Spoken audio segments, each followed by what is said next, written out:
Okay, welcome aboard. Captain Maggie McDonogh is a fourth-generation captain, owner, operator of the Angel Island Tiburon Ferry Company. The short ferry ride has been referred to as the Heritage Run, and Maggie is often in her element, showing visitors the biodiversity of the bay and sharing stories that brought the Golden City and the surrounding region to prominence. Please welcome Captain Maggie McDonogh.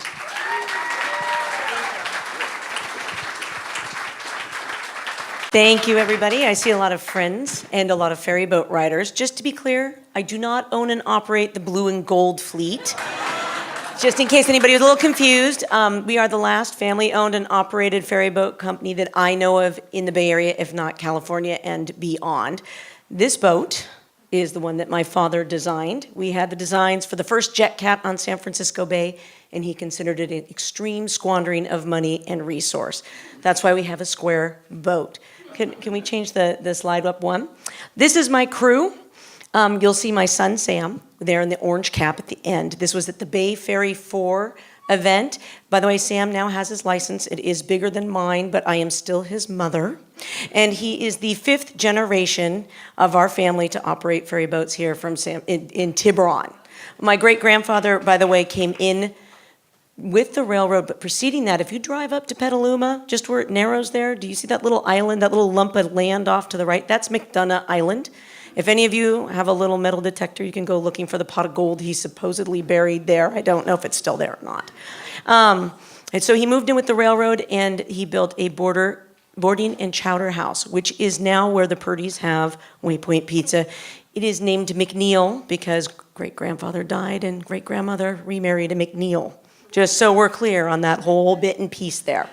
They had 7 children. My grandfather was Sam McDonogh II, and he started a skiff business. And I'll show you a slide about that in a minute. But just to go back to this was so great. Bay Ferry 4. I don't know if you heard about that or read about that in the newspaper. We had maybe 1,000 participants. We were talking about dirty bombs. We had flash bombs. We had amputees. We were doing triage. It was grisly. It was a great drill. Everybody came home very excited, and it was a wonderful event. All of the guys that are here have worked with us a minimum of 6 to 7 years. We have very long-term employees. In fact, as a result of Dad's participation in the Bay, we have employees in just about every other ferry boat company on San Francisco Bay. You can go ahead and...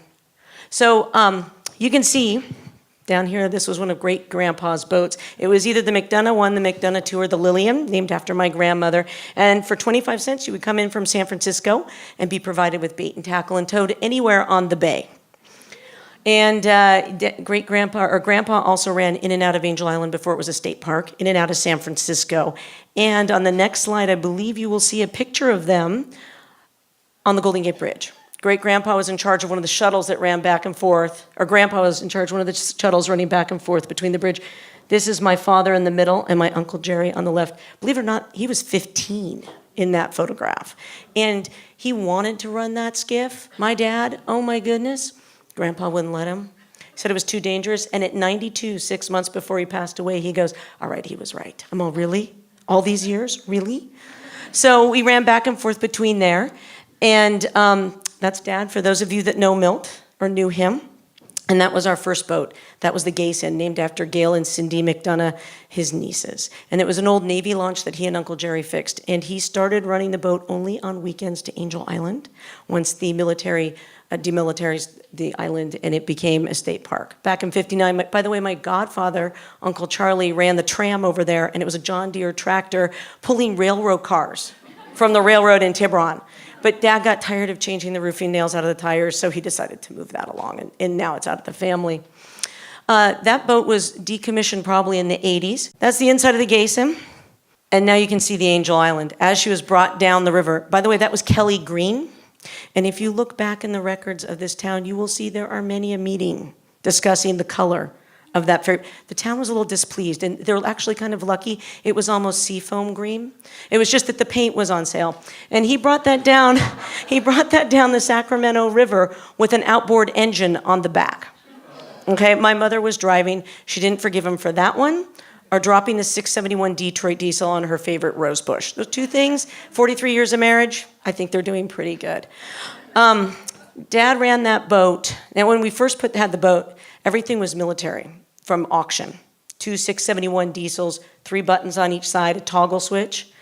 And he ran that boat every single day. He did not retire until he was 86 years of age, by the way. And then he called me every single day until he passed at 92.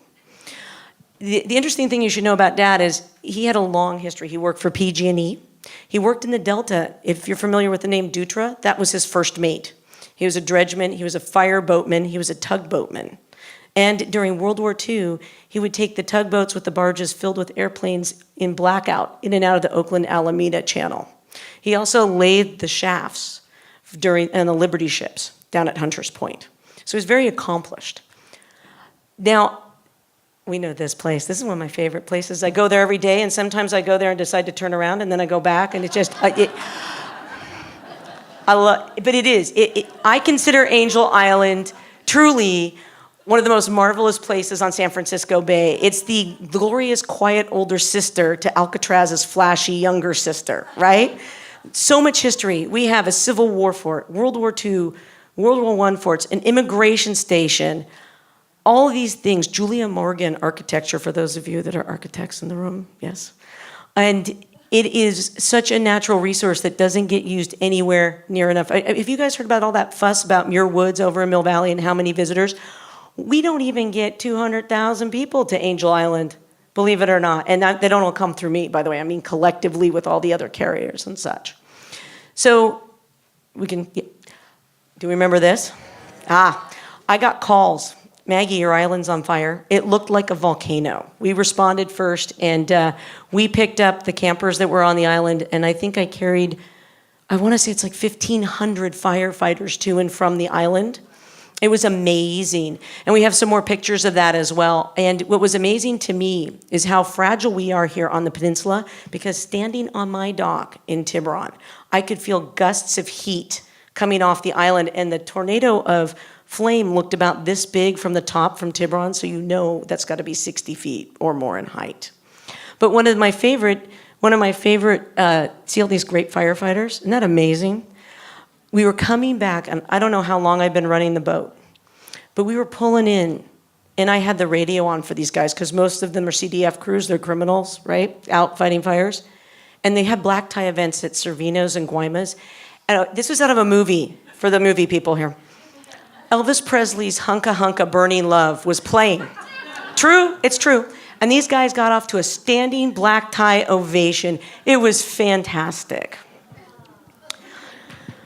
Yeah, that was quite a... And I want to say that fire did that island a lot of good, because we had a lot of pine beetle and we had a lot of oak moth, and there was just a lot of dead trees out there. And I'm sure those of you that are aware, we're undergoing a huge die-off of oak and pine right now. They're calling it a huge natural catastrophe in California. We're going to be struck pretty hard here in Marin and up on Mount Tam as well. So this was a good thing. So right here, we do all these things we do. Some of the things we do here in Marin and around, this group of kids are so great. They come over every other year from Uganda, and they're a drumming group. And I'm the chair of the Women's Money, which, by the way, is about educating women about money here nationally. And I think we're almost to the end. Maybe one more. Some awards we did. We did some great water rescues. Have I exceeded my 5 minutes? Yes, okay. And one more. And now you can see my children, because we do make it a family. When I say we're family run, I'm not kidding. My children, one of them sitting here in the audience, come with me every day to the boats. And I'm looking forward to passing it on. So thank you for your time.